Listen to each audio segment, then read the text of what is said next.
Good morning.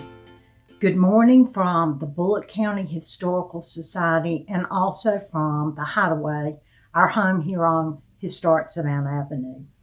Today we're going to talk about the Atlanta Botanical Garden. One of my favorite things while living in Atlanta in the early 1980s was my time spent at a brand new Atlanta Botanical Garden.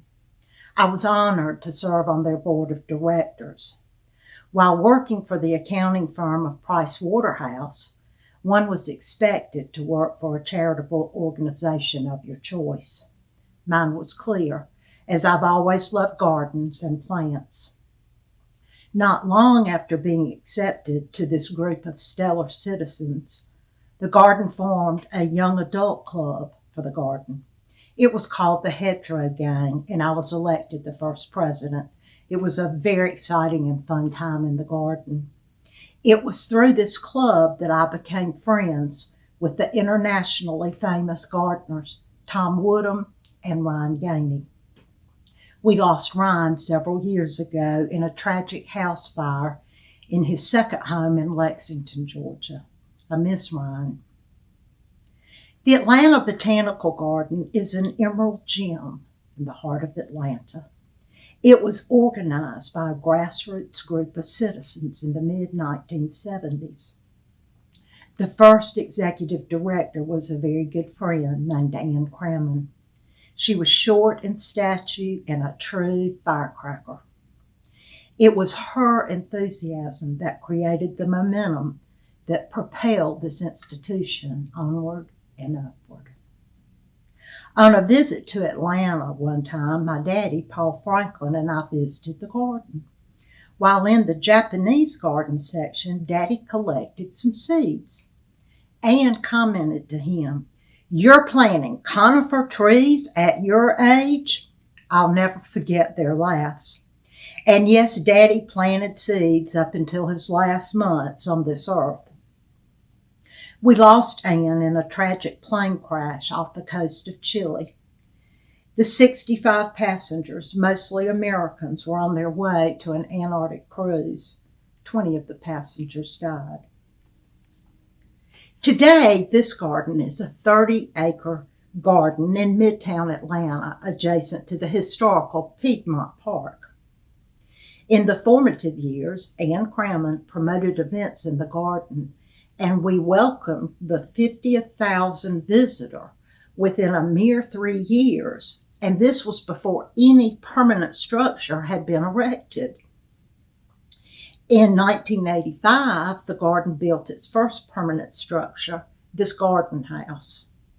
Expansions following were the Children's Garden in 1999, the Fuqua Conservatory in 1989, and then the fabulous Fuqua Orchid Center in 2002. Here is an origami sculpture with the Fuqua Center in the background.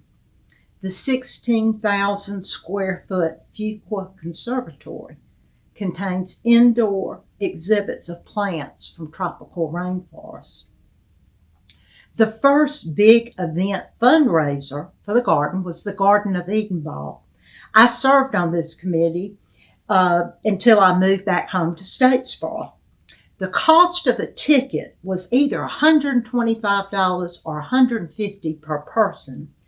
It was the most costly ticket for a benefit party in Atlanta at the time. I do remember that. Well, in 2022, the cost of a ticket to the Garden of Eden Ball was a mere $1,500 per person. While in Atlanta for the celebration of life of Betty Bird Foy Sanders, Bill and I visited the garden. We are members of the Botanic Garden at Georgia Southern, and they have a reciprocal membership with this garden. Here are our free tickets, which saved us $60. While we visited, the origami in the garden was on display. This features 19 installations of nearly 70 larger-than-life sculptures inspired by origami, the centuries-old Japanese art of folding paper. The exhibition features flying birds, butterflies, blooming flowers, and grazing deer. It's truly magnificent. The largest outdoor exhibit of Chihuly glass was in this garden. This fountain remains as a reminder of this 2004 exhibit. My favorite space in the garden is one of 3 gardens that were established before the garden was. I worked many hours in the fragrance garden. When I worked there pulling weeds and vines, it was a garden for the blind. I think one reason I loved this small garden was it was protected by this bronze statue of Pan in a small wading pool. Isn't it marvelous? It was created so that plants were placed waist high to touch and to smell. You can see how this was done with this picture of the stone wall that is topped with plants. This garden is the ultimate garden within a garden. It's also the least visited area of the garden, a loss for those who miss it. It's immediately to the right of the Fuqua Center next time you're there. Let's plan a trip to the Atlanta Botanical Garden.